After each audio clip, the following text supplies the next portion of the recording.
Yes, I didn't see him. What are you looking so sad about, Jack? I'm surprised. I mean, I'm really insulted. I mean, that's not right, what you just said. What do you mean, what I just said? I mean, I'm getting a drink of water. I'm late getting home, but you talking. I said something about the greatest heavyweight champ, man. I'm a hometown man, and you talking about Joe Louis, man. Joe Louis wouldn't be nothing for me. Joe, I tell you, Joe, do you think you would have stood a chance with me? Well, wait, one time during my career, I flown a Formula One tour. I would have been a bum compared to you.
What's happening, my people? It's Cat Sports again, back for another afternoon with the family. That's right. You know what time it is. If it's Monday through Friday, 2 p.m., it's the Boxtorian bringing you all that boxing history. Boxing is the greatest sport of them all. That's why we love it. Can't get enough of it. Salute to Miss Cass. Without her, none of this would be possible. Salute to Just Do Boxing, Mike Mazik. Salute to everyone, and welcome to another episode of Cat Sports, the Boxtorian. Today, great boxing cards. Great boxing cards. How's the family today? It's Tuesday, still early in this big week of boxing history we are embarking on. Today, we're going to look at some great boxing cards. That was a great one up there from the 60s. Muhammad Ali, Floyd Patterson, Roberto Duran, Carlos Ortiz was on the card. Yeah, Roberto, before he was the Hands of Stone, he was Roberto Rocky Duran. Okay, that was his first nickname before he became the Hands of Stone in the 70s. That was a great card. You know, all four of those, that was the main event and the co-main. All four International Boxing Hall of Famers, which we didn't know then, but had to be a great card. Okay? And we got a lot of great cards today. I got one from the 80s where it was a 4-fight card. So you know a 4-fight card involves 8 fighters. 7 of those 8 fighters on that card we're going to talk about ended up in the Hall of Fame. Let's think about that. They were young fighters then. We had ideas, but nobody knew exactly how good they would become. But that card, 7 of the 8 fighters on it ended up to be International Boxing Hall of Famers, all on the same card. We're gonna talk about that later, and some other great boxing cards today. And a couple other things. We had got like yesterday, we talked about some fighters who took devastating losses and never were the same. We got some fighters today who took devastating losses and bounced back to have great careers. And then our country for today, at the end of the show, is going to be Great Britain, boxing in Great Britain. And that is going to be very good. Got a good, big show for you today. All that on Cast Sports The Box Story, bringing you all that boxing history. We got a great fight of the day, too. 2 Mexican warriors from the 70s. We got 2 Mexican warriors in the fight of the day today that were Morales and Barrera, about 20 years before Morales and Barrera. 2 great Mexican warriors in the fight of the day today. But how's everybody this Tuesday afternoon, still early in the week? Got a big week for you. Gonna have our profile Friday on a former great boxer. Appreciate everybody that's in the building so far. Let's get ready to get to this fighters today. Again, the great Regis Prograis retired this weekend, and again, salute to Regis on a great career. Didn't have any kind of doping scandals and all that kind of nonsense. Regis was a standout boxer. Reached the top of the sport of the world champion. Managed his money well. And now going into retirement, into the next phase of his career, looking to live a comfortable life after boxing. Regis Prograis. Salute. Mike Rim in the building. Salute to Mike Rim. We got some great cards today, Mike. I was just saying, I don't know if you heard, I got one card from the 80s. It was a 4-fight card, so that's involving 8 boxers. And 7 of those 8 boxers on that card ended up in the International Boxing Hall of Fame. They were young fighters then.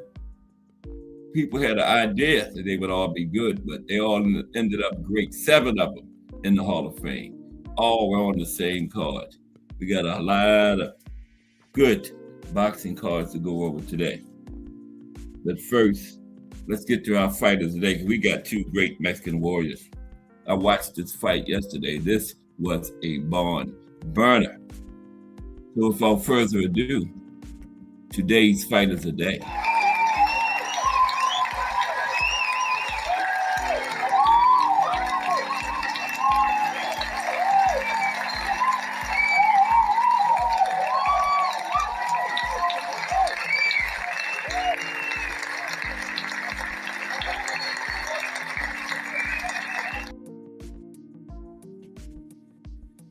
Okay, today's fight of the day is Ruben Olivares versus Jesus Castillo, October 16th, 1970. A war to remember. A war to remember. These 2 great Mexican fighters went at it.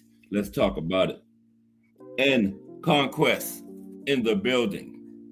Salute and Conquest. How are you? Good to see you again. Appreciate you stopping by today and supporting. Hope you enjoyed it yourself, the show today.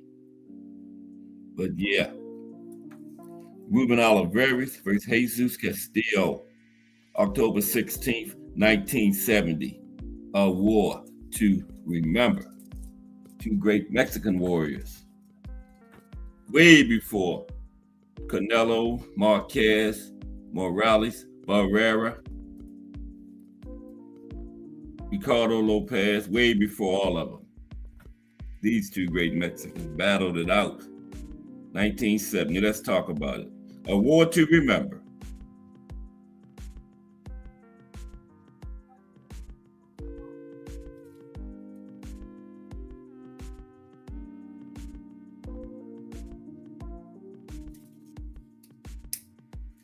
The rivalry between Ruben Olivares and Jesus Castillo, one of the most revered in Mexican boxing lore, took place in an era when the bantamweight division was dominated by Mexican fighters, with the great El Puaz and Chuco being the best of the bunch. Their first fight, which took place a mere 6 months before the rematch, saw Ruben defend his bantamweight title in an all-action fight against the determined Castillo, who in the end came up short on the scorecards. For this reason, as well as for the contrast in personalities and the melding of their fighting styles, their rematch at the Inglewood Forum in Los Angeles, California was highly anticipated. Thankfully, it did not fail to live up to fans' lofty expectations. Okay, there's Jesus. This is Ruben Castillo, El Puaz. El Puaz Olivares is rightly considered one of the best bantamweights ever. In his time, was regarded as the best Mexican fighter to ever lace them up. His nickname translates as Spikes, but it fails to accurately convey the threat his punches posed to his opponents. Ruben didn't sting his adversaries with his shots. He pounded them. And while his right cross was emphatic, his left hook upstairs was his most valuable asset. The vicious power he possessed allowed him to put together two strings of consecutive knockouts of 22 and 21 victories. Two knockout streaks of 22 and 21 in his career. That ranks among the longest in the record books. As a kid, Olivares first demonstrated his fistic prowess at school, where he spent much more time hitting fellow schoolmates on the playground than the books in the classroom. Young Ruben caused so much trouble that his elementary school principal offered him the diploma on a silver platter, as long as he promised to stay away from the premises for the rest of the school year. The principal said, I'm going to give you can graduate you out of my school. You don't even have to come. Just stay away from here. That's how much trouble he was on the playground, beating everybody up. Okay? Now, eventually, Olivares found the discipline and focus he lacked as a boxer. He found his discipline and focus he lacked in a boxing gym. Even though he posted a solid amateur run, what he really wanted was to turn pro and get big fights as soon as possible. He garnered commercial success and popular appeal thanks to his violent style, outgoing personality, and the exciting finishes to his fights, with opponents invariably lying at his feet and his fists lifted proudly in the air. There's a shot of Chuco Castillo, his opponent, the other Mexican warrior in this matchup. They had two fights. I watched both of them yesterday. Okay, the contrasting personalities of Olivares and Castillo were a big part of their rivalry and its appeal to fight fans. Now, while Ruben enjoyed the spotlight, partying with Mexican celebrities, and even making cameos in comedy films, Chuko was soft-spoken and maintained a low profile. Those who knew him agreed that Castillo was an introvert outside the ring. But Chuko believed that trait inhibited him from performing to his best inside the rope square. In fact, in order to maximize his chances against El Puas, the second time around, Chuko went as far as seeking psychological counsel before the rematch.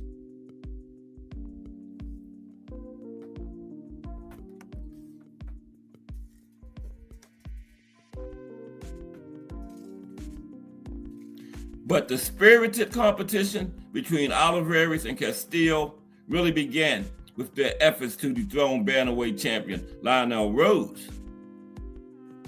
Chuko had his shot at the title holder before Rubin, but the judges controversially favored Rose in a close fight against Chuko, thus igniting a riot by the heavily pro-Castillo crowd at the Los Angeles Forum, where that fight took place.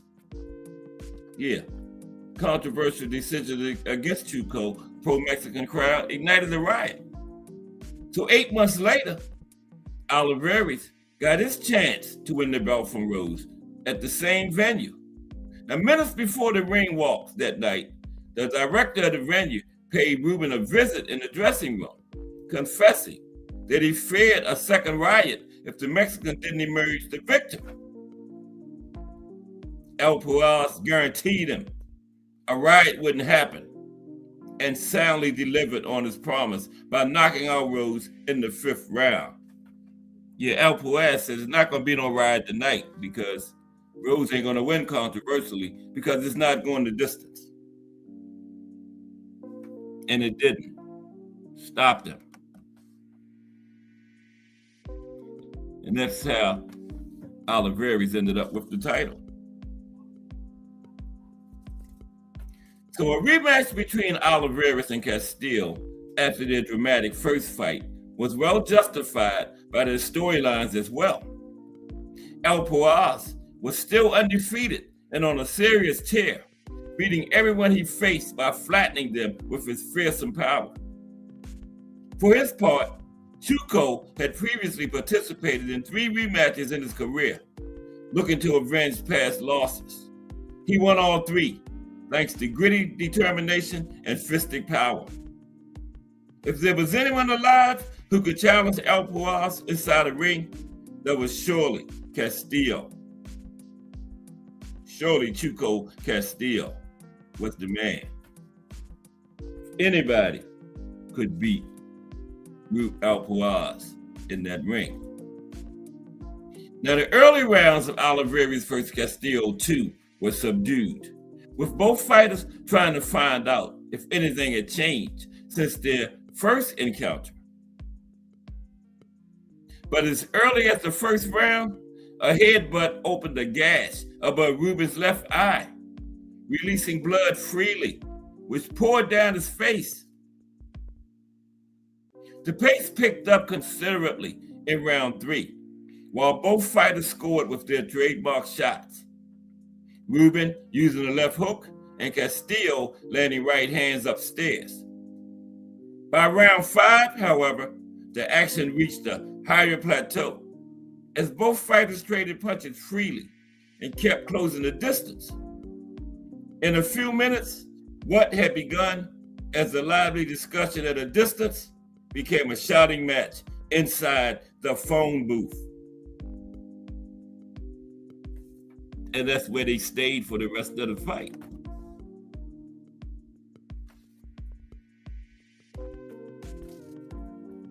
It became evident that the cut was bothering Olivares, even if only at a psychological level. His corner did a great job of containing the bleeding through the middle rounds as the crossfire intensified. But Rubin's punches were clearly the less powerful ones. Castillo kept coming, launching combinations at El Puas and scoring as well with the left fist. Chuko's attack was more assertive, even if he was not dominating outright. The fight remained close throughout its entirety, with momentum shifting often within the same round. In the 9th round, Oliveira made a big stand, pushing forward with determination and backing Castillo to the ropes. As Ruben unleashed combinations relentlessly, Chuco fought back, matching the champion punch for punch.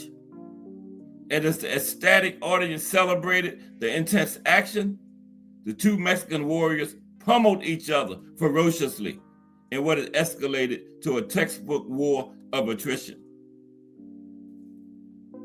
A textbook war of attrition. As the fight moved to the championship rounds, the pace remained neck-breaking. Violent infighting to body and head, as Ruben protected as best he could his cut eye with his left glove, and with Castillo intent on breaking down Oliveira and finally snatching the coveted title. In the end, neither fighter yielded nor backed up. It was a referee who stepped in to put an end to the hostilities at the end of round 14, when Oliveira's blood was again flowing literally from the cut above his eye. The stoppage meant Castillo had avenged one more of his losses, and that Oliveira had lost a professional fight for the first time in his career. More importantly, it meant that the world had a new bantamweight champion.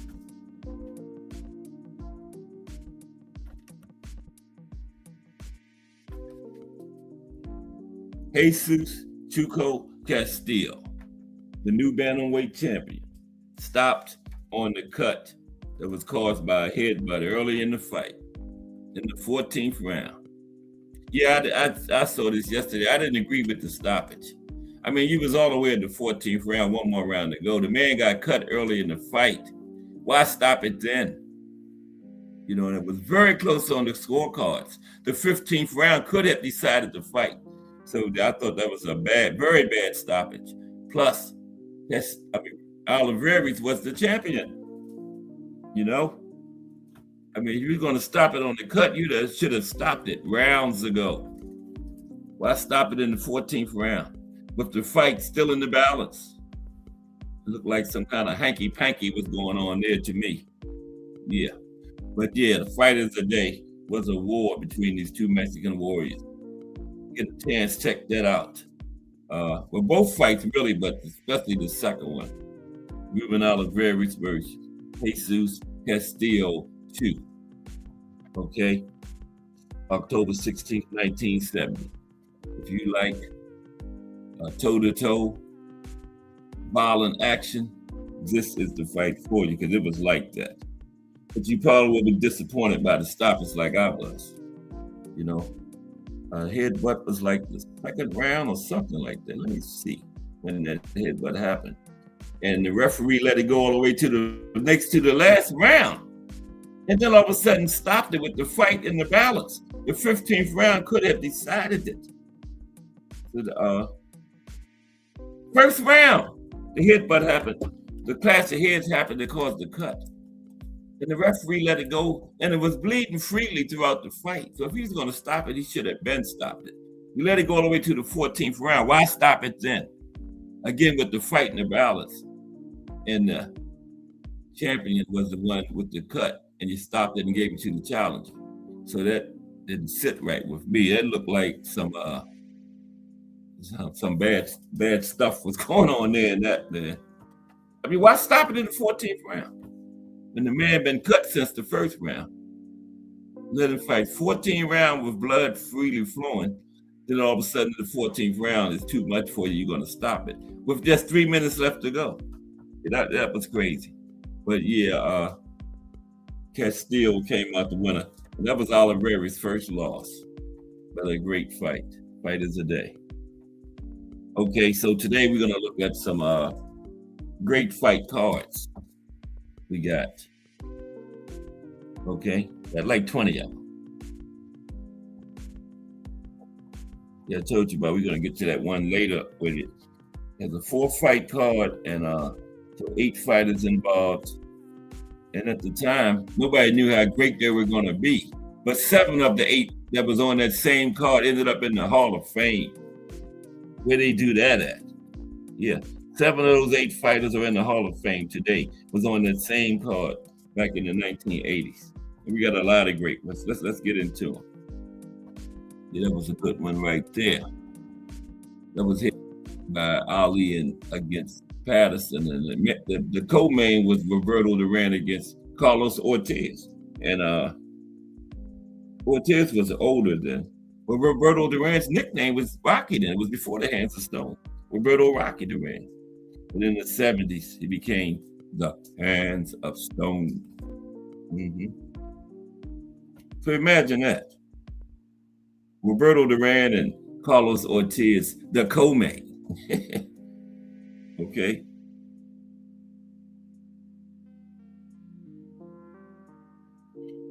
Both of them, all 4 of them in the Hall of Fame. Ali, Patterson, Roberto Duran, Carlos Ortiz. Carlos Ortiz, arguably the greatest Puerto Rican fighter ever. He has this mention about Roberto Duran, what he is.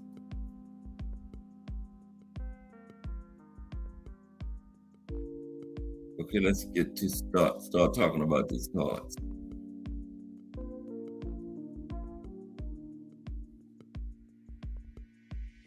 How's everybody this afternoon? Beautiful outside. The weather done finally broke, I think.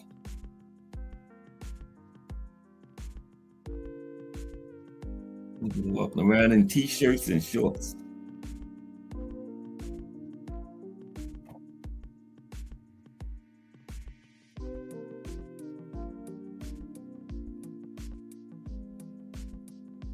We're going to start in one moment. There's some of these great fight cards.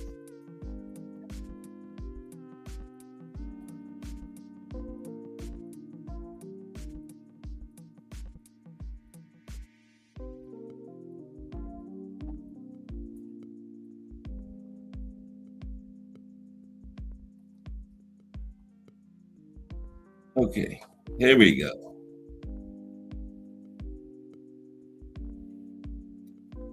I saved the best for last. Okay.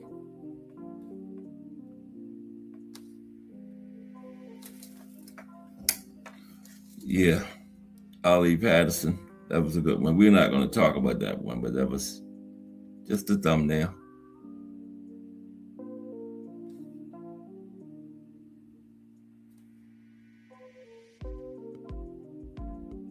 Okay, let's go.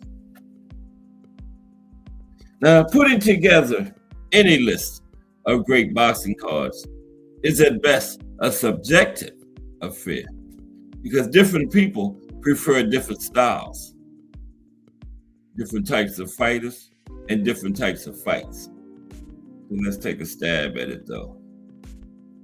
Okay, at these fight cards. Now, the first one, the main event was Vladimir Klitschko versus Samuel Peter. 1 was the main event on this card. Okay.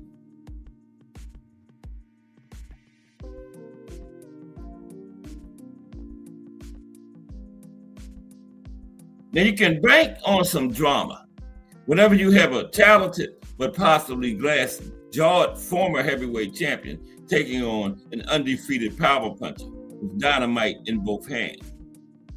That's exactly what boxing fans were treated to on September 24th, 2005, when Vladimir Klitschko faced Samuel Peter at Boardwalk Hall in Atlantic City. The Ukrainian giant was felled 3 separate times in the fight, but he held on and boxed efficiently enough to take a dramatic, unanimous decision victory. But that wasn't even the story of the night. That honor belonged to Miguel Cotto and Ricardo Torres, who engaged in one of the most brutal and exciting fights in recent memory. Cotto and Torres traded knockdowns in the first 2 rounds, and both men spent 7 rounds throwing nothing but bombs. Both were badly hurt numerous times, but it was Torres who finally succumbed in the 7th round. The fight was so brutal, it had so many knockdowns, that HBO's unofficial judge, Harold Letterman, scored 5 of the 6 completed rounds, 10-8. Okay? Some of the cards, we're going to talk about a couple of fights, some of them 3, some of them 4. But fight cards. The next one, Al Booger. What's up, Al Booger? We're talking about some great fight cards today. Yeah, you saw the thumbnail. It was Ali and Patterson. And the co-main was Roberto Duran and Carlos Ortiz. Right? Duran was young. Ortiz was older. Duran wasn't in the hands of stones yet. He was Roberto Rocky Duran. But the next one, the main event, was Miguel Cotto versus Antonio Margarito 2. When Cotto got his revenge, Cotto said this was the most satisfying one of his career, because by this time it was revealed that Margarito was a cheater. And it was never proven, but it was proven in the next fight against Sugar Shane, but he probably had that plaster Paris in his gloves against Cotto too. Is anything better than a pure revenge fight? That's what fans inside New York's Madison Square Garden witnessed on December 3rd, 2011. Antonio Margarito scored the biggest win of his career in 2008 when he knocked out and rearranged the face of welterweight champion Miguel Cotto. But in his very next fight, he was caught attempting to enter the ring against Sugar Shane Mosley with loaded hand wraps. So that called into question his entire career, and particularly his victory over Cotto, given the injuries that Cotto suffered in that fight. So Cotto avenged the defeat with a brutal beatdown of Margarito that satisfied the fans in attendance and the viewers watching from home. Now, the undercard also featured a high-action rematch between Cotto's next foe, Dalvin Rodriguez, and Powell Wolak, and a showcase for all-action warrior Brandon Rios, who defeated European lightweight champion John Murray. Okay, those are a couple of fights from the undercard of that. And the next main event was Eric Morales versus Manny Pacquiao 1. Morales-Pacquiao 1. Al Booger says, I remember thinking Cotto's face looked abnormal in that Margarito fight. I definitely think Antonio had loaded gloves against Miguel. Yeah, he did. Never proven, but he did, because his very next fight was when he was busted. Yep, Al Booger, I agree. They were loaded against Cotto too. Mm-hmm. And he never beat nobody down again after that. He started getting beat down. Margarito did. After the hand wraps was exposed and had to go out there and fight fairly, he started getting beat down. Remember? Okay, so the next main event was Eric Morales versus Manny Pacquiao 1.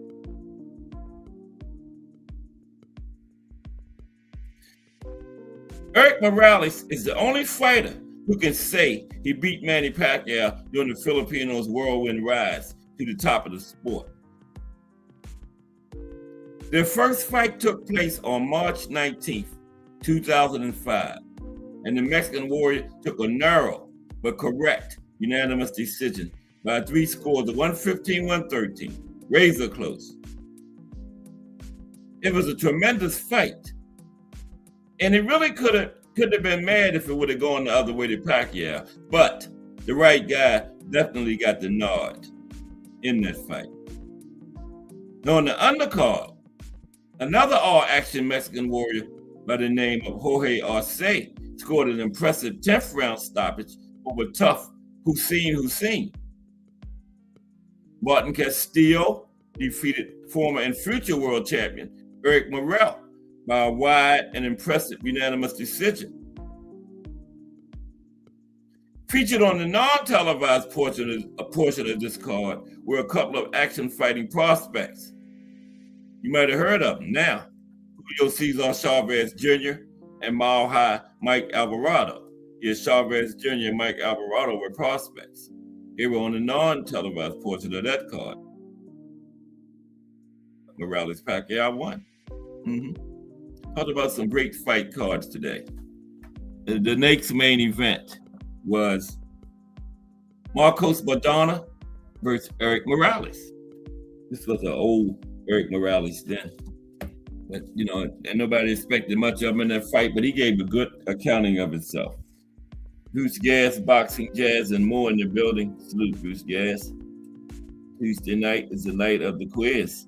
Over there on Bruce Gas, 7 p.m. And I want y'all, you better have your thinking caps and the boxing knowledge. You study after I go off up to 7. And salute, Bruce Gas. The quiz is tonight. Okay? We're looking at some fight cards today, Bruce. Main event, a couple of other good fights that were on the cards. So the main event on this next one was Marcos Maidana versus Eric Morales. Marcos Maidana always seems to be in exciting fights. His April 9th, 2011 fight with Eric Morales was no different. Morales came into the fight having won 3 straight fights against low-level opposition after returning from a 2.5-year layoff. But few gave him a chance against the hard-charging Maidana. Plus, Morales was aging by that point, too. No one gave him a chance against Maidana. You know how Maidana fought. Not only did Morales do better than expected, he almost won the fight. Maidana got a well-earned majority decision victory in an entertaining fight that signaled that then 34-year-old Morales still had something left in the tank. So the undercard was also loaded with big names and exciting fights. Robert Guerrero dominated the always game and tough Michael Katsidis over 12 rounds. Paulie Malignaggi was on the card. He took a decision from Jose Miguel Cotto.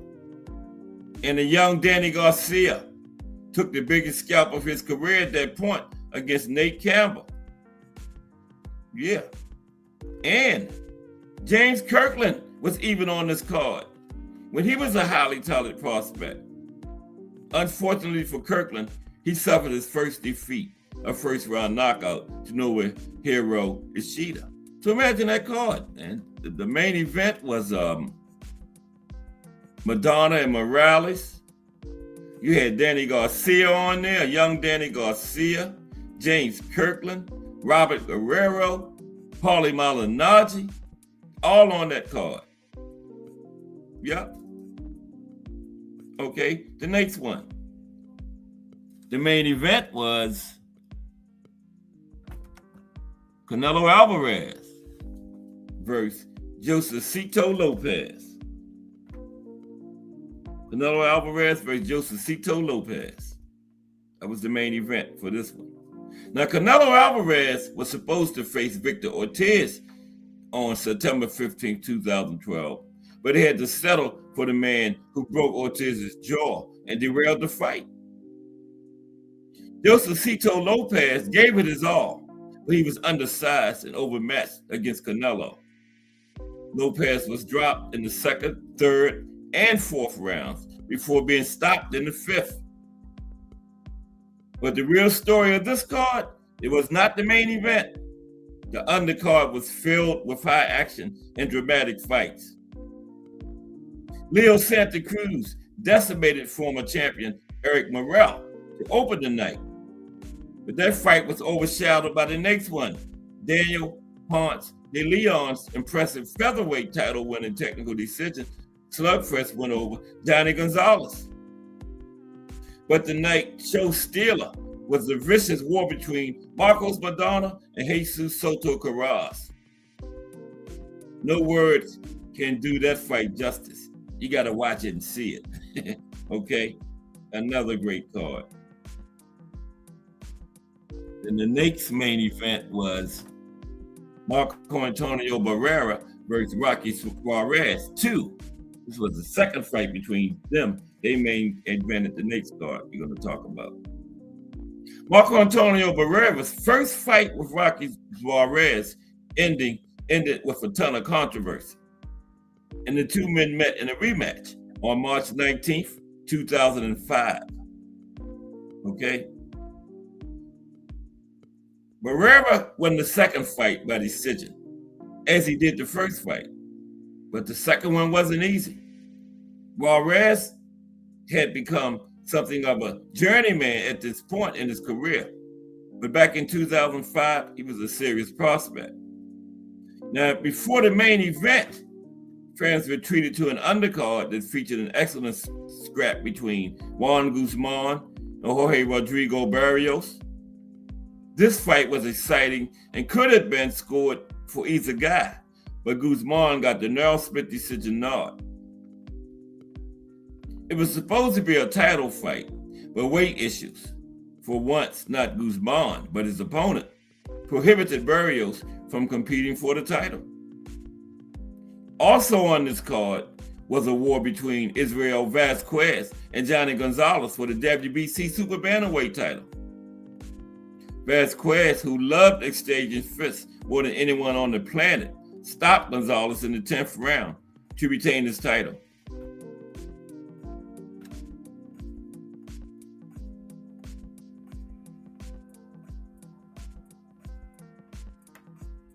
Okay, excuse me for one moment, then we're going to continue with these great cards.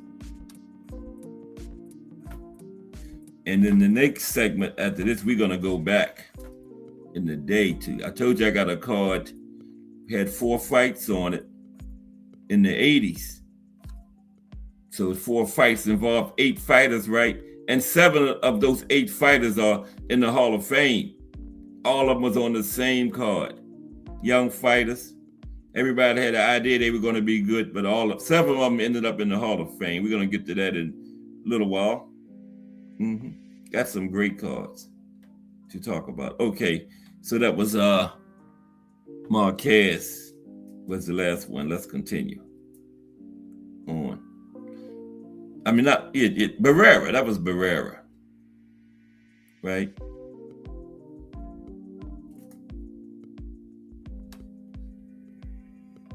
Okay, stay with me for a minute. I went out and got lost. Okay, yeah, that was Barrera and Suarez too. Okay, so the next main event again, Madonna again. It was Marcos Madonna versus Josecito Lopez 2. There's Madonna on the left.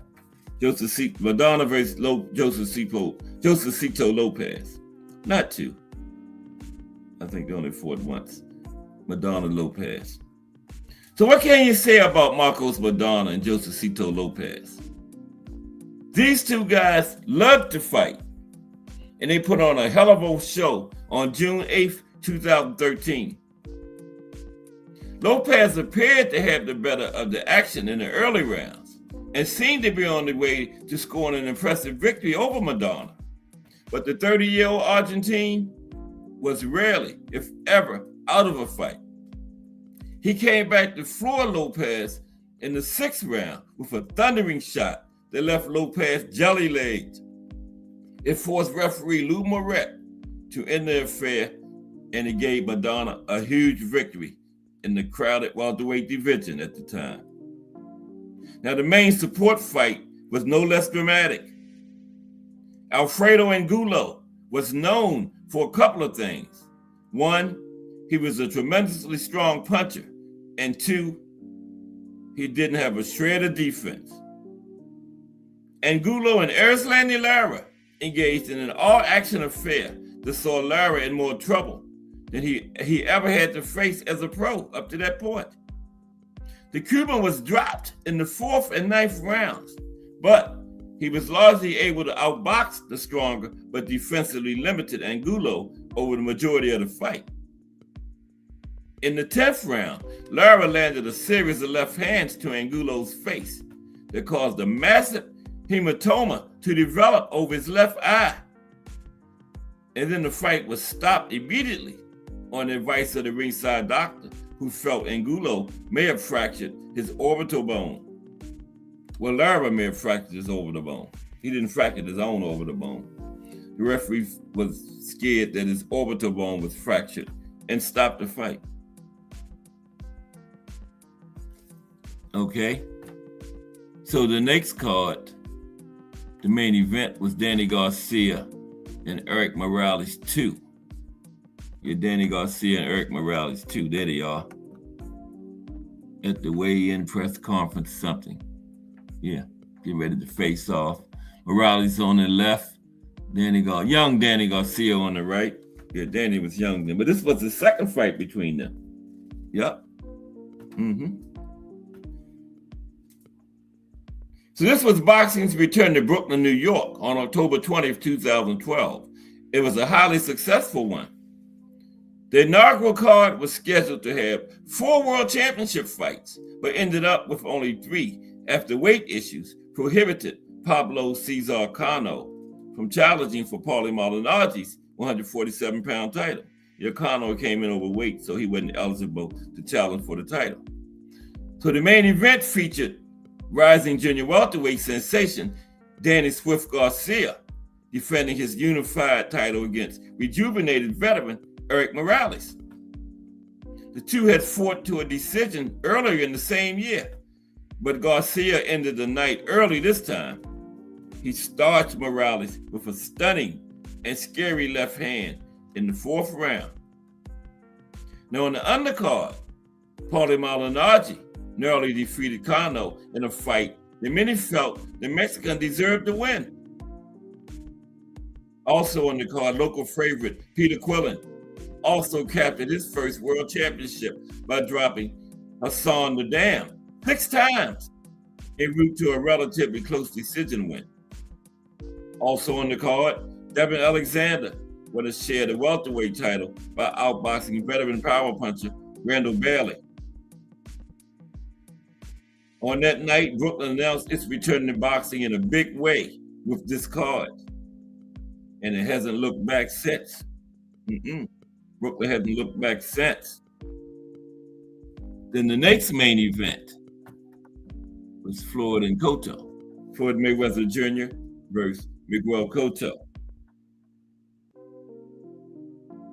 That was the main event on this one. Now, whenever boxing's pound-for-pound king appeared on the stage, it was sure to be a huge event.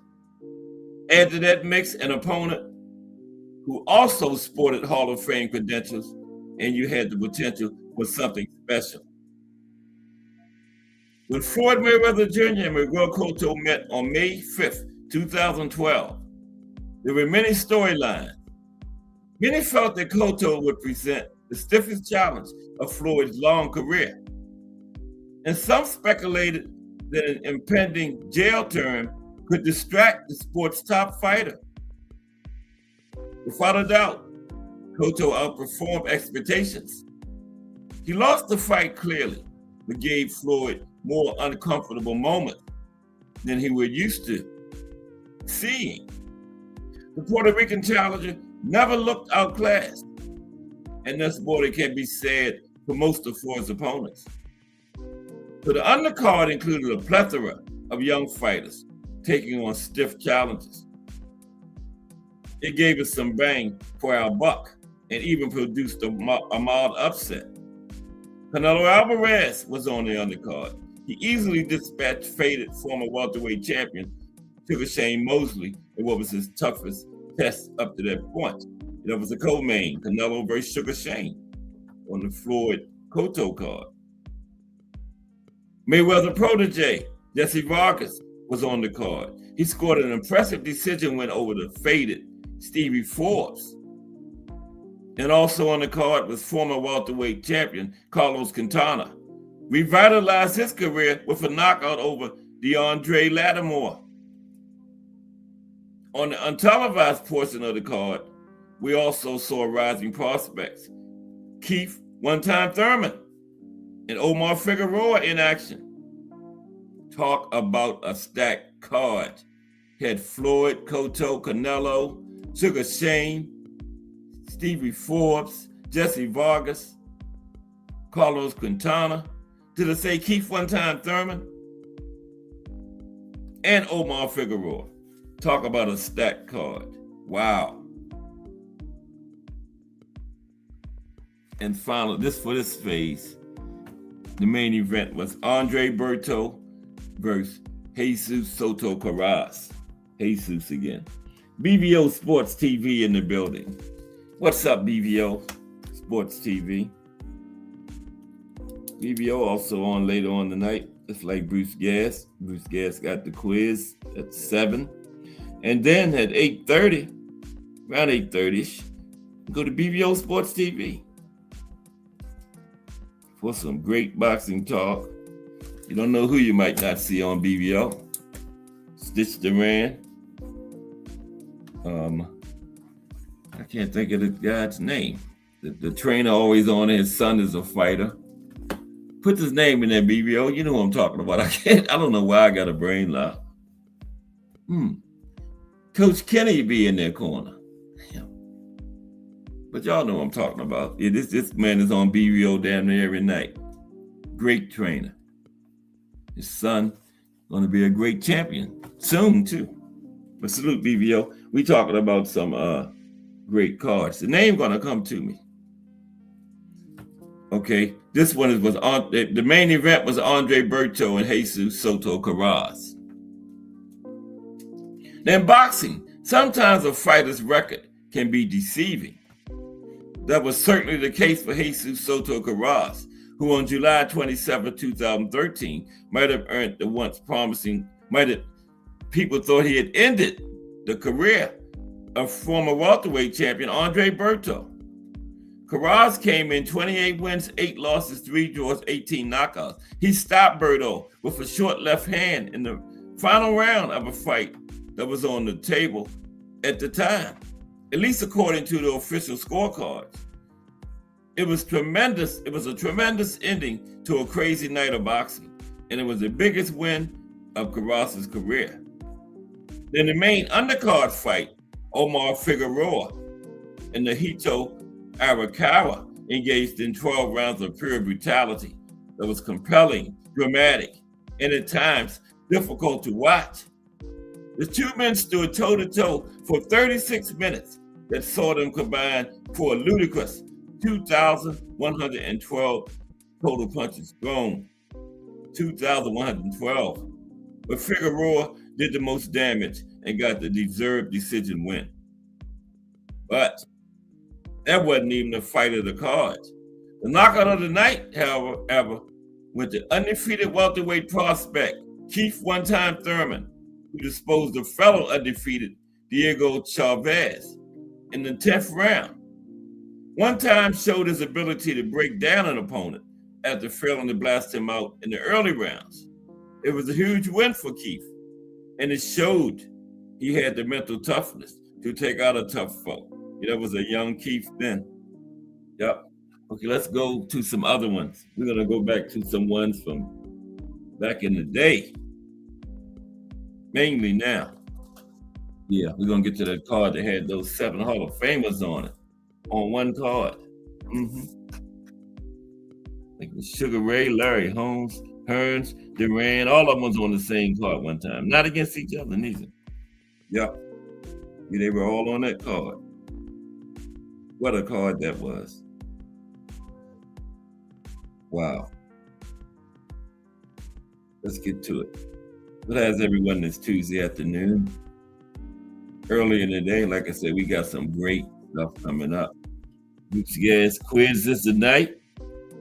And then BVO Boxing TV is the night. Just Do Boxing is right after me. I'm the co-main event for that card. Just Do is the main event coming up next. Okay. Then we got like 3 main events. Just Do, Bruce Gas, and BVO.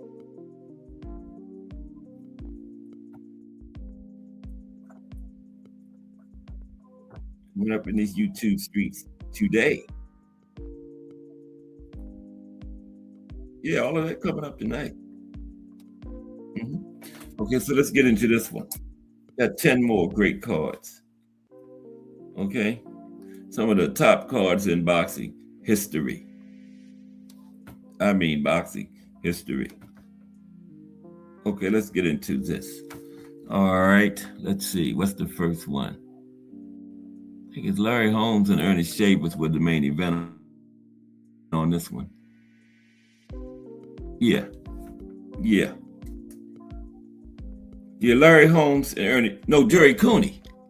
Yeah, Larry Holmes and Jerry Cooney was the main event on this one. Yeah. Let's talk about this when Ant said Holmes was on. I think Ant was talking about Holmes should have been on the list when I was talking about boxers that, like we talked about yesterday, boxers that fell from grace and lost everything after their careers. Then I said, today we was going to talk about some boxers that had great lives after their careers, was good with their money and lived high on the hog after their careers. I think Ant was talking about Larry Holmes should definitely be on that list, and the Eastern Assassins should, yeah. But this card, Holmes versus Cooney, was the main event on this one. Now, Holmes versus Cooney was a historically significant fight that lived up to the hype. Holmes stopped Cooney in the 13th round of a war. Now, the undercard featured a title defense by the legendary Wilfredo Gomez and a couple of major heavyweight battles as Trevor Berbick upset Greg Page and James Quick Tillis survived the scare by the always dangerous Ernie Shavers. Okay? Larry Holmes, Jerry Cooney, Wilfredo Gomez on the card, Trevor Berbick against Greg Page, James Tillis, and Ernie Shavers. What a great card that was. I didn't see that one. Okay. So the next main event, Pernell Whitaker versus Julio Cesar Chavez was the main event on this card. We get ready to talk about Whitaker and Chavez. The main event was a robbery, but the entire card was worth the price of the pay-per-view. Of course, the main event was a disturbing draw, but the undercard was also loaded as it featured the first of 4 battles between Legia and Nelson, plus Terry Norris versus Joe Gaddy. A young fighter named Tim Austin so on this undercard. Okay, was Lennox Lewis versus Tony Tucker. Lewis and Tucker's fight was fairly dull, and Lewis was not impressive, but the undercard was loaded. You had Chavez versus Ali and McClellan versus Jackson in a battle of bangers. The undercard also included fights with Obakar, Hector Camacho, Thomas Tate, and Meldrick Taylor. This is why old timers pine away for the good old days. Yeah, all these cards was full of fighters that's now Hall of Famers, right? I mean, we didn't know that then, but these cards are full of Hall of Famers, man. Future Hall of Famers at the time. Let me go back a ways. Lou Ambers versus Pedro Martinez. Go back a ways. Lou Ambers versus Pedro Martinez. Back in September of 1937, there was a show in New York at the Polo Grounds with these top fights. Now listen to this, if you know about 30s, 40s. Lou Ambers beat Pedro Martinez by points over 15 rounds for the world lightweight title. Barney Ross outpointed Seferino Garcia over 15 rounds for the world welterweight title. Henry Jeffrey took the bantamweight title from Sixto Escobar with a 15-round points win. All those were title fights. Fred Aspostali had a 10th round TKO against Marcel Thill. Okay?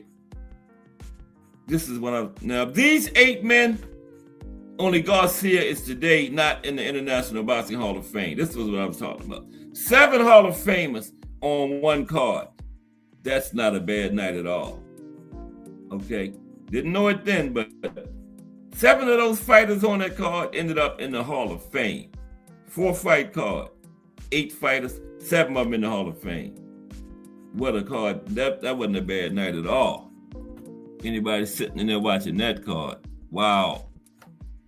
Okay, the next main event was Julio Cesar Chavez versus Meldrick Taylor 2. This was the second fight between them two. Now, the first fight was as controversial as it can get. And the rematch was a dominant Chavez win as he stopped Taylor in the 8th round. Taylor was never the same after the first war with Chavez. And the fight he had, like we talked about yesterday with Terry Norris, did real damage to him too. Now, the rest of the card was stacked. Frankie Randall versus Juan Martin Cargi. Felix Trinidad versus Yoy Boy Campos.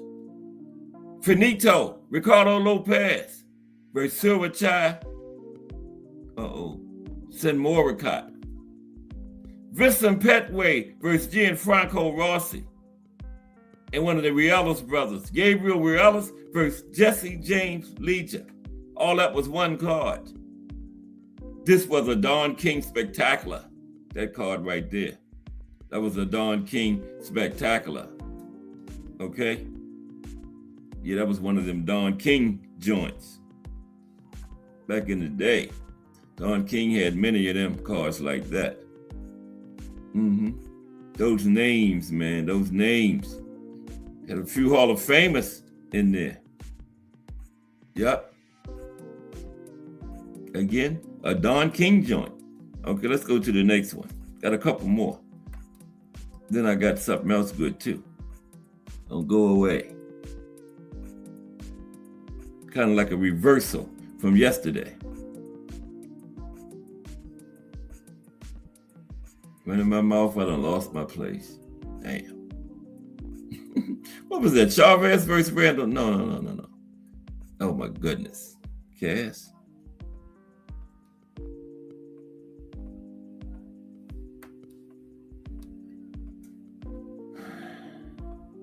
Who is that on the screen there?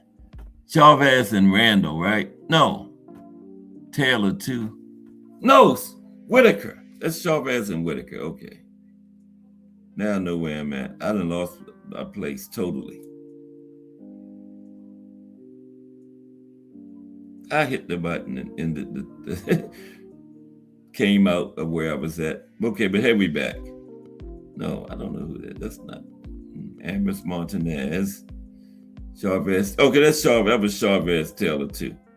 Don King joint. Okay, the next one is Chavez versus Randall 2. Okay, we're back on track. Chavez Randall 2 is the next card we're going to talk about. The Julio Cesar Chavez versus Frankie Randall. Chavez won by technical decision in 8 because remember Randall had took his O in the first fight. Now also on the card, Azuma Nelson versus Jesse James Legia. Legia won by unanimous decision in 12 rounds. Gerald McClellan versus Julian Jackson. McClellan won by knockout in the first round. Terrible Terry Norris versus Simon Brown. Norris won by unanimous decision in 12 rounds. This fight card also included Finito again, Ricardo Lopez, the legendary Mexican fighter who went undefeated in his career. Wow. Julio Cesar Chavez, Frankie Randall, Azuma Nelson, Jesse James Legia, Gerald McClellan, Julian Jackson, Terry Norris, Simon Brown, Ricardo Lopez. Anybody know anything about 90s boxing? Those were some huge names in that era. All on the same card. Because see, fighters wasn't making them millions and big millions of dollars. When now, after you pay the main event, you can't get the other big names like this on the card. You ain't had no money left to pay no more big names. But back then, they wasn't making their money like that. So they had money to spread out with big names throughout the cards. See? That was the difference back then. The McClellan stopped Jackson in 1 round. That stoppage was brutal. And the Chavez revenge fight was controversial. And Nelson versus Legia was so good that they would fight a couple of more times. And this time was another Don King joint. Don King knew how to assemble a pay-per-view card back in the day. Yeah, that was another Don King joint. Okay. So the next one, the main event, was Sugar Ray Leonard and Wilfredo Benitez was the main event on this card. These fights, and guess what? This is the kicker here. These fights were on free TV, okay? Wasn't pay-per-view. This card here was on free TV. These fights was on free TV. You heard that right. Free TV. Leonard stopped Benitez in an excellent battle between two of the greatest fighters ever. Okay? Marvin Hagler was on the card. He was held to a draw by champion Vito Antuofermo, which he would avenge a couple of years later. Again, free TV. Sugar Ray Leonard, Wilfred Benitez, Vito Antuofermo, Marvin Hagler, Marvin Johnson, and Victor Galindez, two of the great light heavyweights of that era. The greatest era ever of light heavyweights. They waged a light heavyweight war. And finally, also on the card, a young Thomas Hearns detonated a bomb on Mike Colbert. So 3 of the 4 kings were on this card on free TV. And the 5th king was on it too, Wilfredo Benitez. The only one of the kings that wasn't on it was Roberto Duran. Sugar Ray Leonard, Wilfred Benitez, Marvin Hagler, Thomas Hearns, Marvin Johnson, Vito Antuofermo. All these guys were on that one card, man. And it was free on regular TV. Wow. That's crazy right there. Ain't that crazy? Larry Holmes versus Ernie Shavers 2. Holmes Shavers 2 proved difficult to sell due to the first fight's one-sided nature, but the entire card featured some of the greatest fighters ever seen in a boxing ring, okay? Such as Wilfredo Gomez, successfully defending his WBC junior featherweight title for the 9th time against Carlos Mendoza with an 11th round stoppage, okay? So we got Larry Holmes, Ernie Shavers, Wilfred Benitez. The Hands of Stone was on the card. Roberto Duran earned the 10-round unanimous decision over Zeferino Gonzalez, while Sugar Ray Leonard was on the card. Knocked out Andy Price with 1 punch. Larry Holmes, Ernie Shavers, Wilfred Benitez, Roberto Duran, Sugar Ray Leonard, all were on this card on free TV. Okay, 1 card. Wow. Now, many thought Price would give Sugar Ray Leonard all he could handle, a young Sugar Ray Leonard. Even Albert Cosell, going into the fight, wondered if this was too quick for Leonard. They said they was moving Leonard too quick. Leonard proved he was ready for anybody with a highlight reel knockout of Price. Larry Holmes would dominate Shavers once again, but in the 7th round, it looked like Shavers might steal the title with 1 huge punch that sent Holmes to the canvas. Holmes would recover quickly and stop Shavers in the 11th round. That was the one where Shavers hit Holmes so hard, he knocked him out on his feet. But he hit him so hard, Holmes hit the canvas so hard, it woke him up. Shavers had him out on his feet, but Shavers' power was just too good for his own good. He hit Holmes so hard, he hit the canvas so hard, it woke him up. But that card, man, let's go over that. We got to go over that again. Damn. Woo. Imagine that. And on free TV, all of those names. You ain't got to pay no pay-per-view. All you got to do is go in there and turn your TV on. Wasn't no remote control. You had to go up there and hit the button and everything. Right? And then manually change the channels and all that. Adjust the antenna so the picture be right and everything, you know. Sometimes you put aluminum foil on your antenna. They help the picture come in good. Is Mike Rim in here? Bruce Gas? No. Yeah. But yeah, that was just a great card. That was the final one too. Wow. That was crazy. Free TV. Larry Holmes, Ernie Shavers, Wilfredo Gomez, Sugar Ray Leonard, the Hands of Stone, Roberto Duran, all on that card, man. Okay, so now we're going to do a little bit reversal from yesterday. Yesterday we had some fighters that suffered devastating losses and were never the same. So now we got some fighters that suffered devastating losses and it just made them better. They came back strong. Okay? So let's get into that. Fighters who suffered devastating losses but came back stronger, went on to win titles, ended up in the Hall of Fame after their devastating loss. Fighters who bounced back from devastating losses now. That's next on the agenda. Okay, here we go. Fighters who bounce back from devastating stoppage defeats. Let's get into it. And when a fighter gets badly stopped, it always is intriguing to see how he comes back from it. Now, sometimes a fighter can shrug off a stoppage defeat with a rueful, "I forgot to duck" type of comment. You know, I didn't see it coming, or I didn't see it coming. Now, the good ones see it as a learning experience. Some even will tell you that getting stopped actually made them a better fighter. Okay, so let's look at it. Emil Griffith. There's Emil.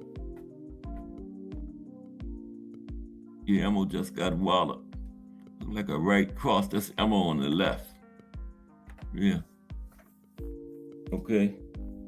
Emil Griffith is first. Fighters that came back from a bad stoppage. Welterweight champion Emil Griffith hoped to qualify for a 160-pound title fight when he met dangerous contender Reuben Hurricane Carter in a scheduled 10-round fight in Pittsburgh, Pennsylvania in December of 1963. Although Carter looked much the bigger man, Griffith was boxing well initially, and commentator Don Dunphy in the sports vocabulary of the time informed ABC network viewers, "The boys are trading good leather here in round one." Then Griffith got caught. It seemed from the video that an overhand right high up on the head might have been the punch that started him going. 2 knockdowns in rapid succession ended the fight after just 2 minutes and 13 seconds. Griffith was back in the ring less than 2 months later, carrying on as if nothing had happened, and he eventually won the middleweight title by outpointing Dick Tiger in 1966. Okay, now we had this guy yesterday, Tommy Morrison. Yesterday, Morrison was one of the fighters who lost everything or fell from grace. But it wasn't because of a devastating loss, okay? Morrison had a devastating loss that he came back nicely from. His problems wasn't from the losses, it was from out of the ring stuff. So Morrison is included on this list. Came back from a bad stoppage. Up-and-coming heavyweight Tommy Morrison suffered a crushing setback when he was stopped in the 5th round by Ray Mercer at the Convention Center in Atlantic City, New Jersey in October 1991. After dominating the first few rounds, Morrison was hurt in the 4th, then took heavy punishment in the 5th round. They had his head rocking around in a frightening way before referee Tony Perez jumped in and stopped the fight. Eric Botcher reported from ringside for Boxing Monthly that Perez took a lot of heat for allowing Mercer to rain blows on a semi-conscious Morrison. Mercer commented afterward, "The referee stepped in a little late. A man could get killed in there." Morrison took it all in stride, though. "I just made a mistake, and I paid for it," he said. "I'll be back." He did indeed come back, and just 20 months later, he was a heavyweight champion after outpointing George Foreman in Las Vegas. Okay? Next is David Hay. Came back from a bad loss. The Haymaker. Some on the left there.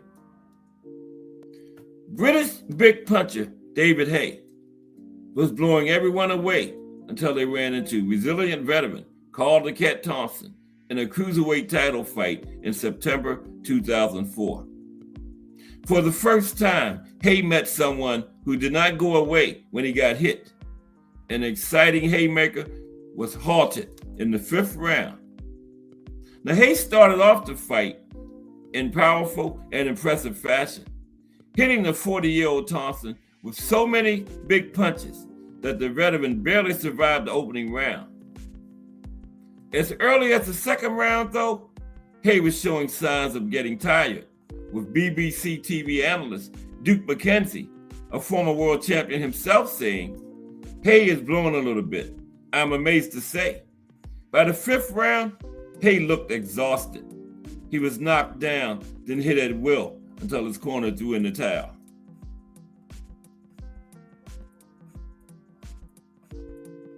Now, many fighters have been demoralized by such a defeat, but the always upbeat Hay said afterward he was thankful for losing because it made him take his boxing more seriously.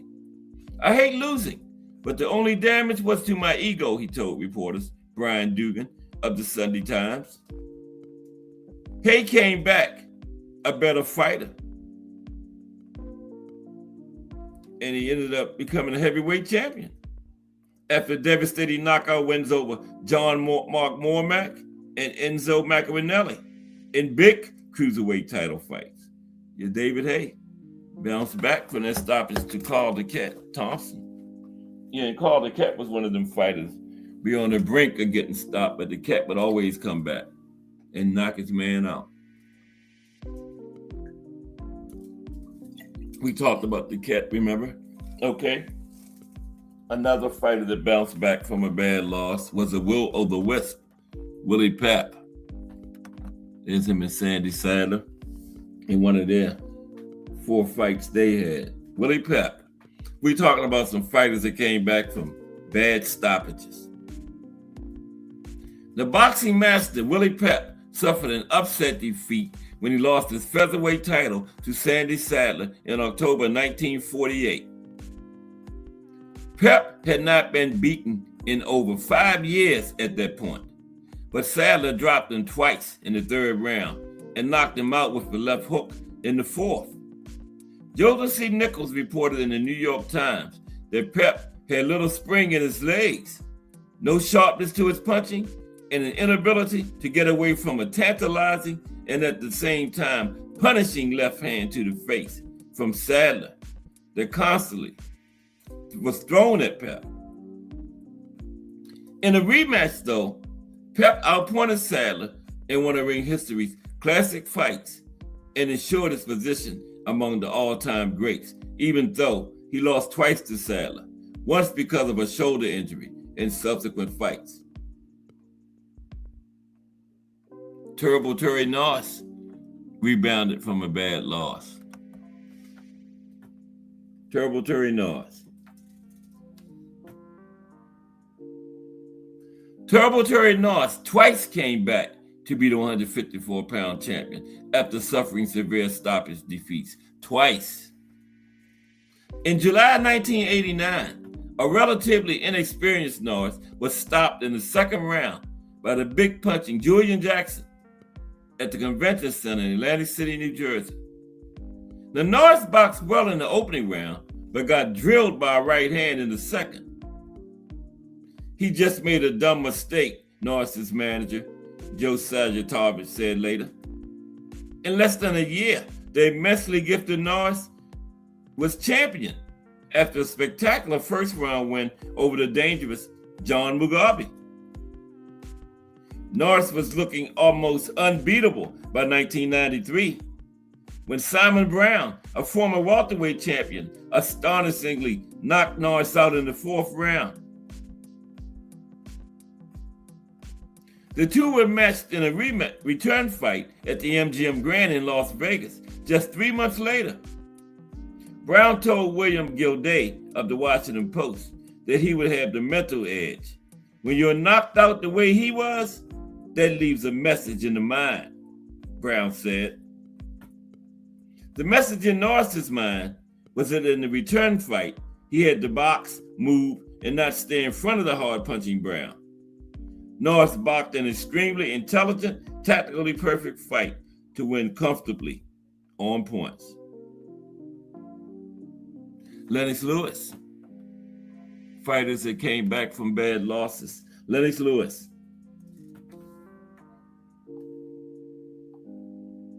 Lennox the Lion.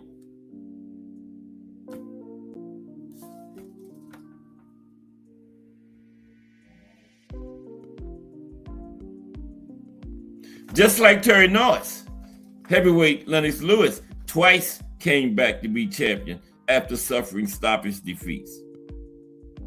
When Lewis was stopped in the second round by Oliver McCall in London in September 1994, he basically considered it an accident. Lewis has seemed in control of the fight when he got caught and dropped by a right hand from McCall. The intervention by Mexican referee Guadalupe Garcia was considered controversial. It was almost 7 years before Lewis lost again. And once more, it was a one-punch finish when pulling back and out of position. He was felled by a heavy right hand from a Sim Rockman. There had been speculation before the fight that Lewis was not giving the lightly regarded Rockman his full attention, having taken time out from training to film a cameo appearance in Ocean's 11, the movie. The shocking loss to Rockman brought to the surface a couple of lingering suspicions concerning Lewis in the U.S. media. Writing in the New York Post, Wallace Matthews captured the sentiment of the day when he noted, truth is, Lewis had the talent to be heavyweight champion, but not the heart or the chin. It was then hugely important to Lewis's legacy, not to mention his self-esteem and earning power, that he reestablished himself in an emphatic manner, which he did by knocking out Rockman in a rematch, and then closing out his career with the knockout win over Mike Tyson and stoppage of Vitaly Klitschko. Zab Judah, fighters that came back from bad losses. Zab Judah.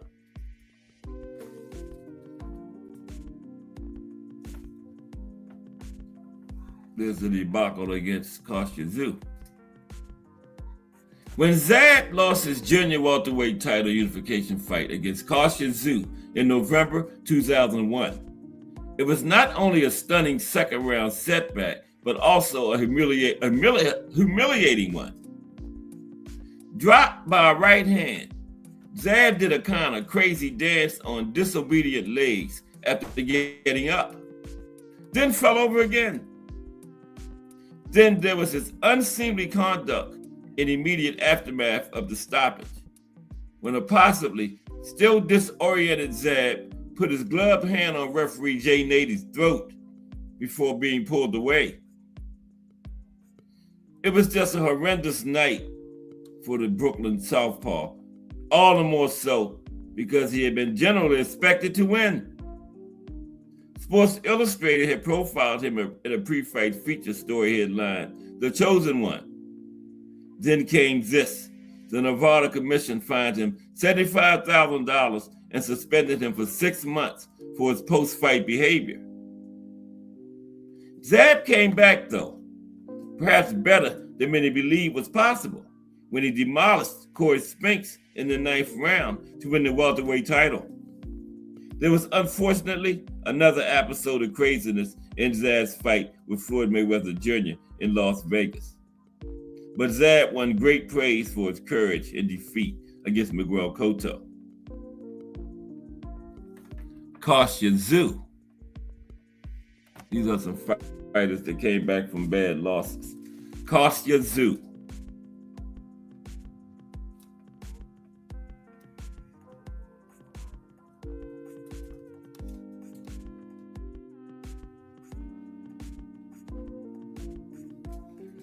Okay, Kostya Tszyu is next. But one moment before we get to Kostya. There's Kostya up there. Kostya Tszyu, father of Tim. Tim Tszyu. Okay, we got British boxing history coming up next. I don't know if we're gonna have enough time to get it in today. Wow. Kostya Tszyu. Russian Aussie Tszyu was undefeated and seemed headed toward a major fight with Oscar De La Hoya when he ran into Vince Phillips and was shockingly stopped in Atlantic City, New Jersey in May 1997. Tszyu couldn't seem to get out of the way of Phillips' right hand. He was hurt in the 7th round and finally beaten down in the 10th. It had been a traumatic experience for Tszyu, with reporter Ron Dicker writing in the New York Times that the fighter was left sobbing into his hands in the Trump Taj Mahal dressing room, wondering how to regain the momentum he had surrendered in a crushing defeat. Tszyu did regain his momentum, of course, and was unbeaten for 8 years before losing to Ricky Hatton. Marco Antonio Barrera. Marco Antonio.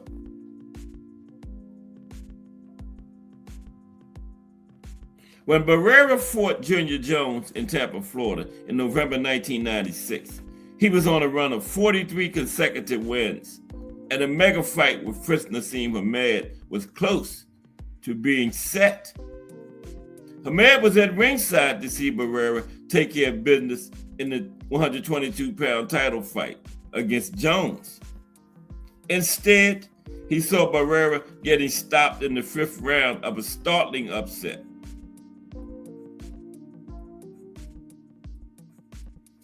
In front on points, but cut over the left eye. Barrera was dropped heavily by a beautifully timed right hand in the 5th, then overwhelmed on the ropes and sent down again as the bell sounded. Officially, Barrera lost by disqualification because his handlers had entered the ring just before the 5th round ended. But in reality, the Mexican fighter had been knocked out. Glenn Leach reported from ringside in Boxing Monthly that Barrera was inconsolable afterward, looking like the saddest man on the planet. Barrera lost a rematch with Jones in Las Vegas, this time by decision. But he persevered, worked on improving his boxing skills, and went on to establish himself as one of Mexico's greatest fighters. John Ruiz. John Ruiz. 19 seconds was all it took for David Tua to demolish John Ruiz on an HBO Night of the Young Heavyweight show at the Convention Center in Atlantic City in March 1996. 19 seconds. Ruiz never had a chance to get into the fight. A left hook sent him reeling into the ropes before he knew what was happening, and Tua was all over him. Ruiz was taken out of the ring on a flat board, his head immobilized by a neck brace. He was kept in the hospital for overnight observation. A defeat such as this, one might think, would be devastating for a young fighter. Ruiz was philosophical about it, though, telling a reporter in an interview for Boxing Monthly, "It just happened. I blame myself for not being mentally ready. I've always been a slow starter. I would never change that fight because that turned around my life, brought everything into focus." Ruiz was back in the ring a few months later, and 4 years after the Tua debacle, he won a heavyweight title by defeating Evander Holyfield. Floyd Patterson. fighters that came back from bad luck stoppages. Floyd Patterson. Floyd Patterson, third round hammering by Ingemar Johansson in June 1959 had writers wondering whether the deposed heavyweight champion could ever be the same. In an article headlined, "Does Floyd Have a Future?" in the 1960 True Boxing Yearbook, a contributor named Rolly Charest suggested that maybe 10 years from now, ring historians will point to that June 26th in Yankee Stadium as the night Floyd Patterson fell and never really got back up again. Patterson's chin had been considered suspect before this fight, and the underdog Swede floored him an astonishing 7 times in the third round. Patterson hadn't just been defeated, he had been destroyed. The Associated Press reporter wrote, calmly and coldly, as if he were sighting a rifle, the handsome blue-eyed Viking dropped his bleeding and reeling foe to the canvas until referee Ruby Goldstein ended the slaughter with a wave of his hands. It was a massacre.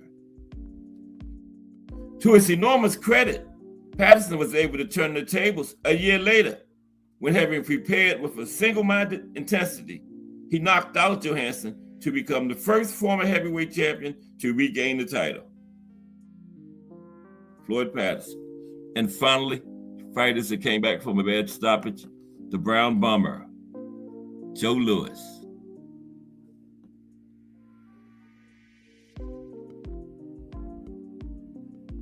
Joe Louis.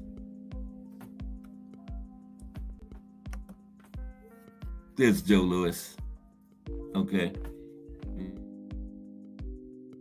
He's got Max Smelling on the mat, who had knocked him out a few years earlier. When a boxer is considered unbeatable and destined for greatness, a stoppage defeat can be a shock to the psyche. Louis suffered such a defeat when Max Smelling knocked out the future heavyweight great in the 12th round in June 1936. An overwhelming betting favorite, Louis was knocked down in the 4th round and finally battered to his knees in the 12th. The New York Times reported that Louis put his face in his hands and cried like a baby in the dressing room afterward. Although the boxing world was stunned, Louis had shown great heart. He had fought well enough to make the fight a thrilling spectacle, even though he was taking most of the punishment. The German ex-champion Smelling said afterwards, "Louis is as game as they come. I hit him with everything I had, and he kept coming in for more until the end." Louis's co-manager, John Roxborough, said, "I think he showed the public that he can take it." At only 22 years old, Louis was young enough to come again, and he did. Just 2 months later, he took his first step back by blowing out faded former champion Jack Sharkey in 3 rounds before going on to become the youngest heavyweight champion up to that point at the age of 23. His record, 25 successful title defenses, included a historic first-round victory over Smelling in their rematch. Okay? So let's try to get in the British boxing history. Great Britain is our country today. Let's try to get that in. This is takes 30 minutes. We got 27 minutes. So yeah. Let's see what we can do. British boxing history. This is pretty good too.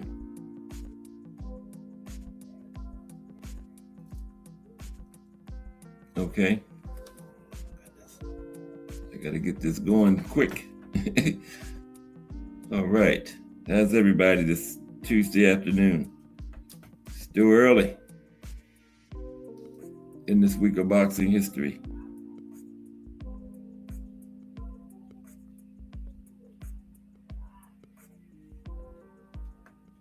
Then we're going to talk about some British boxing history now.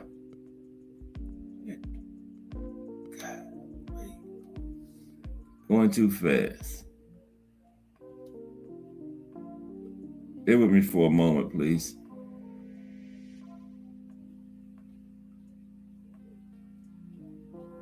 That other segment wasn't supposed to take that long, but it did.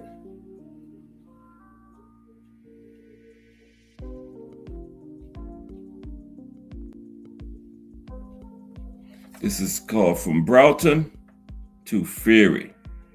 James Broughton, the father of British boxing. He started some rules before the Queensberry rules. It's basically what governs boxing today. Okay, let's see if we can get this going. Sometimes I can't get it going, but let's see. There we go. Okay, let's get started with this. It might have to go like 5 after 4 or something. Technique in the building. What's up, Technique? Let's look at some fight cards today. Some fighters who took bad losses and bounced back well. Now we're going to look at some British boxing history. We always try to have a country at the end of the show. Today, Great Britain. From British boxing history, from Broughton to Fury. Now, boxing was not invented in Britain, but it was codified there. The sport's rules, its governing structures, and its culture as a pro-enterprise all trace back to Georgian-era London, where bare-knuckle prize fighting evolved from street brawling into something resembling organized competition. 3 centuries later, Britain remains one of boxing's most important nations, a country that has produced world champions in every era, sustained a deep domestic fight scene, and periodically dominated the heavyweight division on the global stage. The story of British boxing is in many ways the story of boxing itself. Okay? So, first, it's James Broughton. The bare knuckle foundations, Broughton and the birth of rules, birth of boxing rules. These were the first boxing rules. Not James Broughton, Jack Broughton. Jack Broughton is the closest thing boxing has to a founding father. A waterman on the Thames River who turned to prize fighting in the 1730s. Broughton became champion of England, and after one of his opponents died from injuries sustained in their fight, drafted the first set of formal boxing rules in 1743. Okay? Broughton's rules established the concept of the squared ring, prohibited hitting a downed opponent, and introduced the 30-second count, provisions that would govern British prize fighting for nearly a century. Yeah, it wasn't a 10 count. He started out with a 30-second count. So there probably wasn't too many knockouts. He had 30 seconds to get up. Wow. Okay. So before and after Broughton, the bare knuckle era produced fighters whose fame spread across the British Empire. Daniel Mendoza, a Sephardic Jew from East London, became one of the first boxers to turn scientific technique into a marketable identity, drawing crowds that crossed class lines in the 1790s. Tom Cribb's victories over American challenger Tom Molyneux in 1810 and 1811 were treated as matters of national importance, with the Times covering them as if they were military engagements. Yeah, that's Tom Cribb and the American Tom Molyneux there. Molyneux on the left, he was a former slave. Won his freedom through boxing, prize fighting on the plantations. He went to England, okay, and became a pro fighter over there. Okay, so the transformation from prize fighting to modern boxing came in 1867 when John Graham Chambers drafted the Marquis of Queensberry rules under the sponsorship of John Sholto Douglas, the 9th Marquess of Queensberry. As the British Boxing Board of Control, or the BBBFC, the sport's governing body in the UK since 1929, still acknowledges the rules mandated gloves, 3-minute rounds, a 10-second count, and the prohibition of wrestling. The framework that, with minor modifications, still governs professional boxing today. Britain didn't just produce boxers, it produced the sport. Okay? So, then we go to the first golden age, Fitzsimmons to Wilde. Bob Fitzsimmons, born in Cornwall and raised in New Zealand, became the first British-born boxer to win the World Heavyweight Championship when he knocked out Gentleman Jim Corbett in 1897. Fitzsimmons would go on to win titles in 3 weight classes: middleweight, heavyweight, and light heavyweight, becoming boxing's first 3-division champion. His career bridged the bare knuckle and glove eras and established a template for British fighters competing on the new world stage.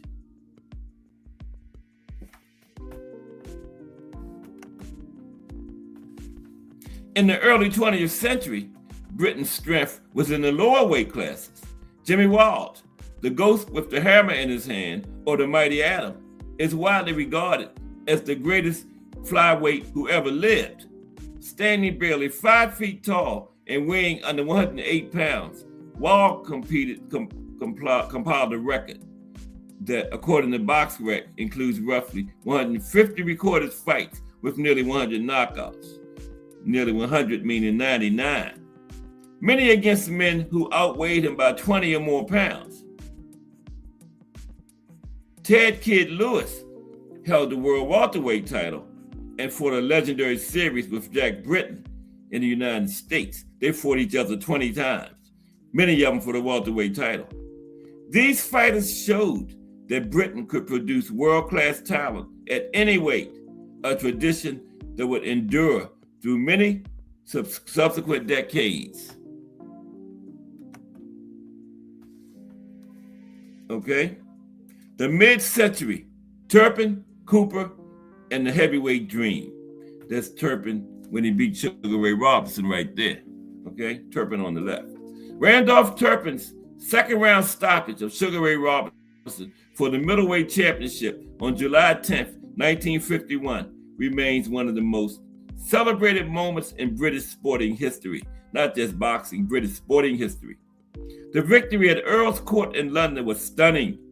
Robinson was considered the best fighter alive, and though Robinson regained the title 64 days later in New York, Turpin's triumph proved that a British fighter could beat the best the world had to offer. As Turpin's box record shows, his career peaked spectacularly with their Robinson upset, but ended in financial ruin and suicide, the darker currents that run through boxing's relationship with its champions. Okay? I showed that picture yesterday. It's Henry Cooper with Muhammad Ali on the mat.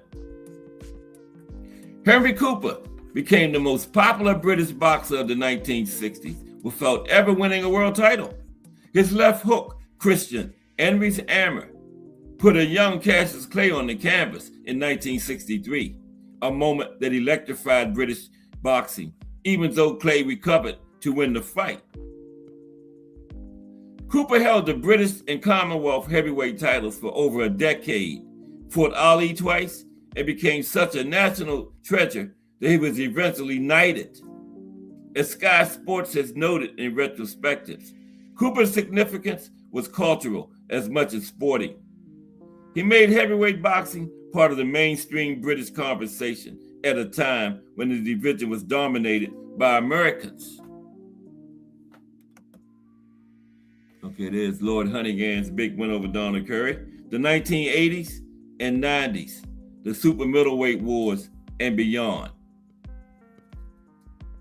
Lord Honeyghan's upset of Donald Curry in 1986 announced a new era of British boxing on the world stage. Curry was a consensus pound-for-pound best fighter in the world.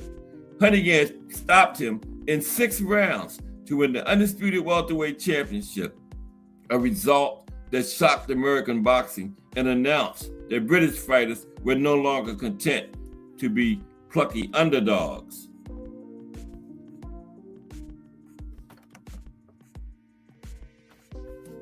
Eubanks and Ben, the fathers. The late 1980s and early 1990s produced an era of domestic rivalries that captivated the nation. Nigel Benn, Chris Eubank, Michael Watson, and Steve Collins fought each other in a series of super middleweight and middleweight battles that drew enormous television audiences on ITV and Sky Sports. Ben vs. Eubank won in November 1990 was one of the most dramatic fights ever staged in Britain. Eubank stopped Ben in the 9th round after a war that left both men diminished but elevated. Their rematch at Old Trafford in 1993 drew 42,000 spectators. The Watson-Eubank rematch in 1991, which left Watson with life-threatening brain injuries, cast a shadow over the era and led directly to improved medical protocols in British boxing. Boxing in Great Britain. Okay. One moment.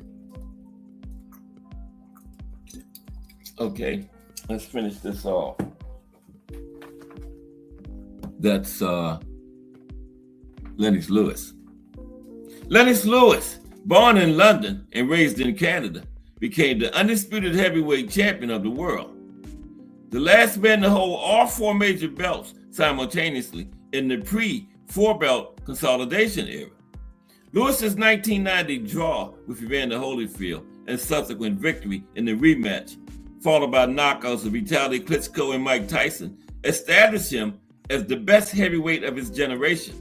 His achievements were sometimes underappreciated in Britain boxing because of his years in Canada, but BBC Sport has consistently recognized Lewis as the most accomplished British heavyweight in history.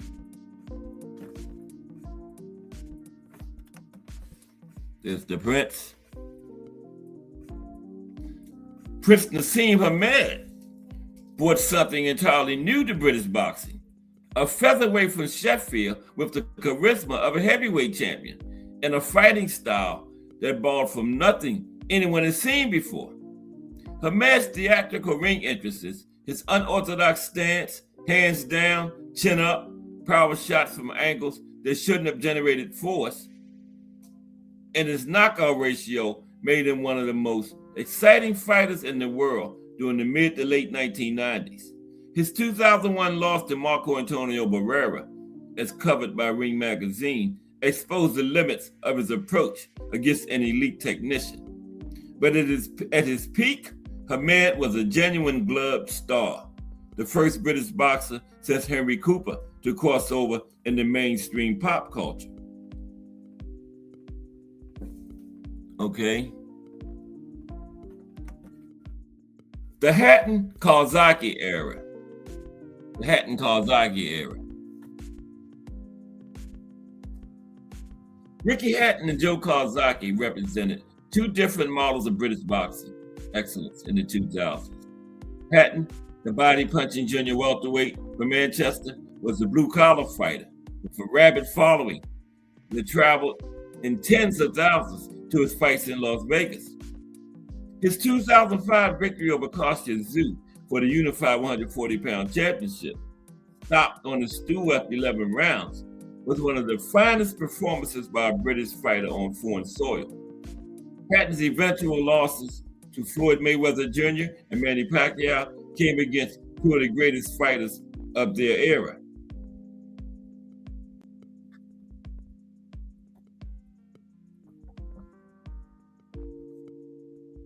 Joe Kawasaki retired 46-0, the only world champion in boxing history with a perfect record of that length at super middleweight. His 12-year championship reign included victories over Jeff Lacey, a whitewash that announced his superiority to American audiences, Mikkel Kessler Bernard Hopkins, and Roy Jones Jr. Ring Magazine ranked him among the top 10 super middleweights of all time. The Welshman's hand speed, volume punching, and durability made him virtually unbeatable at 168 pounds.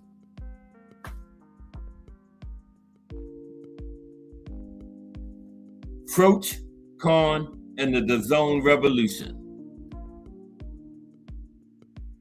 Carl Froch's career arc, from domestic level fighter to global star, epitomized the opportunities that the expanding broadcasting landscape created for British boxing. His Super 6 tournament run,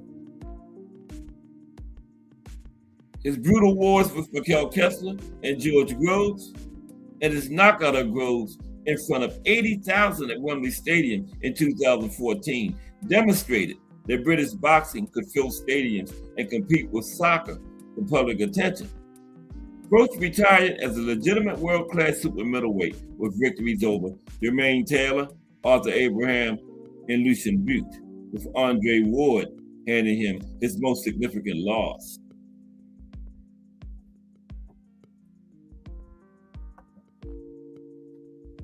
Amir Khan, the Bolton protege, who won Olympic silver at age 17, became a two-weight world champion with a style built on hand speed and a chin that occasionally betrayed him.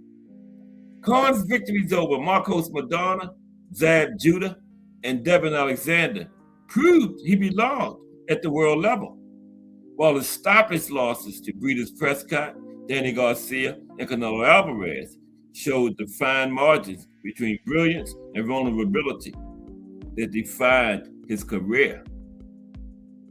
Amir Khan.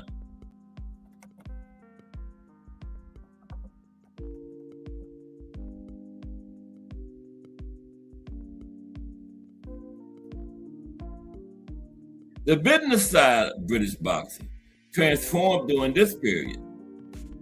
Eddie Hearn's Matchroom and Frank Warren's Queensberry Promotions built rival promotional empires, with Matchroom's deal with DAZN and Queensberry's partnership with BT Sport, later TNT Sports, creating a two-network ecosystem that produced more live boxing content than at any point in British boxing history. The promotional rivalry occasionally hampered matchmaking between the two stables, but it also drove investment, exposure, and fighter persons to levels that previous generations of British boxers could not have imagined.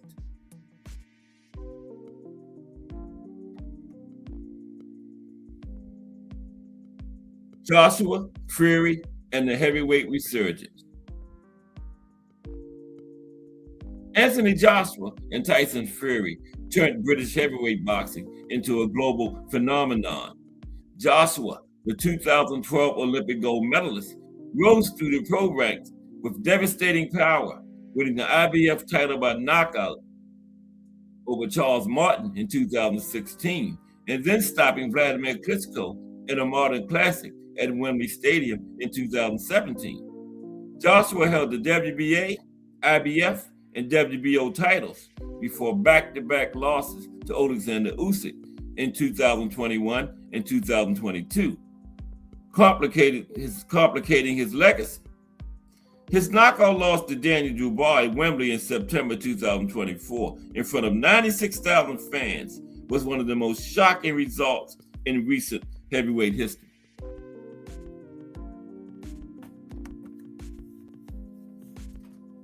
Fury's story has been more complicated. He dethroned Vladimir Klitschko in 2015 to become the lineal heavyweight champion, then disappeared from boxing for nearly 3 years amid struggles with depression, addiction, and an anti-doping investigation. His return was one of the sport's most remarkable comeback stories. The draw with Deontay Wilder in 2018, widely seen as a robbery, followed by 2 emphatic victories in the rematch and trilogy, reestablished Fury as the best heavyweight in the world. His 2 2024 losses to Usyk, the first by split decision, the second by unanimous decision, were the only defeats on his record. As ESPN reported, Fury came out of retirement this year with a comeback fight against Uzbek Makhmudov in April last weekend, and a potential all-British showdown with Joshua targeted for later in the year. Okay, Fury.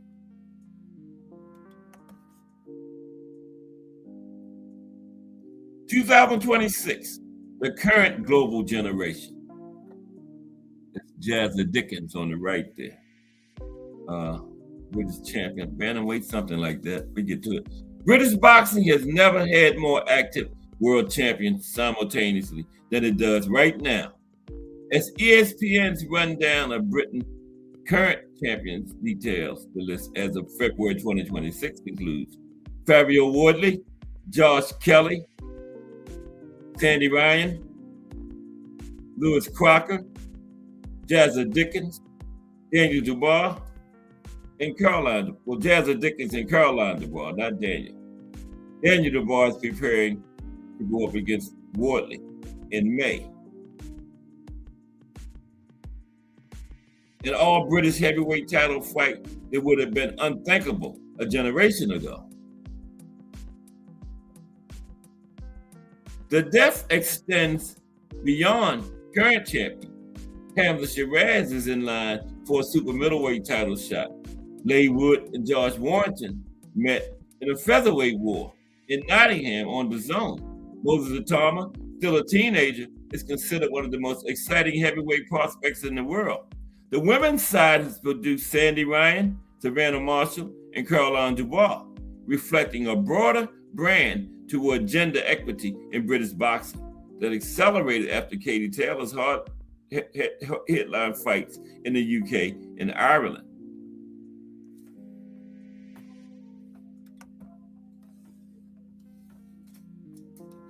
The Matchroom Queensberry rivalry continues to drive the domestic scene, but Saudi Arabia's Riyadh season has become a significant factor, luring British fighters to compete abroad for career-high purses.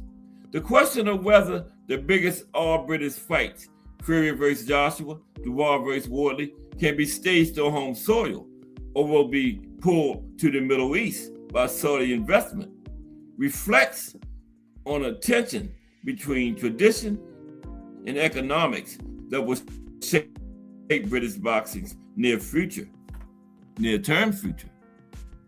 Okay? And then there's the force that may reshape all of it. Zuffa Boxing, the joint venture between Dana White's TKO Group Holdings and Turki Ali Sheik's Sailor, launched in January 2026 on Paramount Plus, and has moved with striking speed against the British promotional establishment. Conor Benn left Matchroom for a reported $15 million one-fight deal.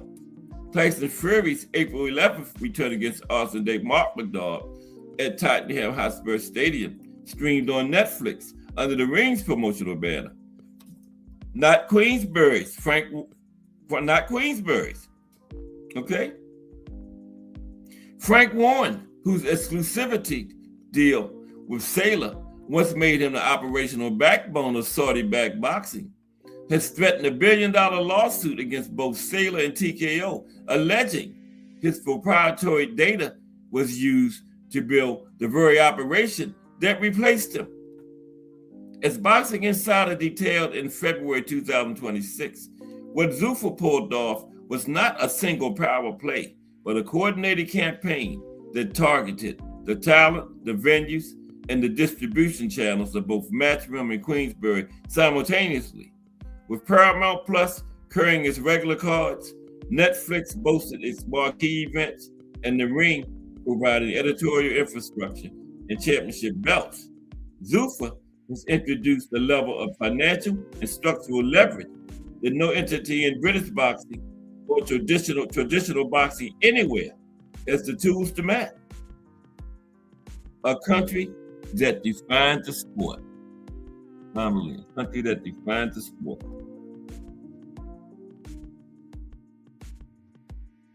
That's Jack Broughton again, the father of British boxing.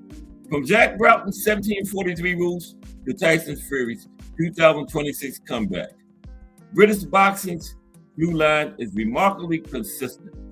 A deep talent pool at every weight, a passionate domestic audience, and a willingness to compete on the world stage against anyone. No other country can claim to have shaped boxing's rules, sustained world-class competition for 3 centuries, and produced heavyweight champions in the bare knuckle, early glove, mid-century, modern, and current eras. Britain didn't just participate in boxing history, it wrote the rule book and then sent its fighters out to prove the rules worked. Boxing in Great Britain. There you have it. Appreciate everybody for coming through today.